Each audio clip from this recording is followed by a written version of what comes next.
un moment, ja tenim aquí els mitjans de comunicació fent la foto. És una sardana que ballarem amb 5 tirades. Ara, algú ens haurà de llegir la dedicatòria. Curs de colles sardanistes Trofeu Ciutat de Balaguer, que se celebra el diumenge de Festa Major a la plaça del Mercadal.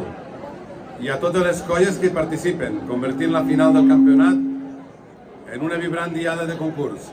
Òscar Barquer Farrús. Gràcies. Molt bé.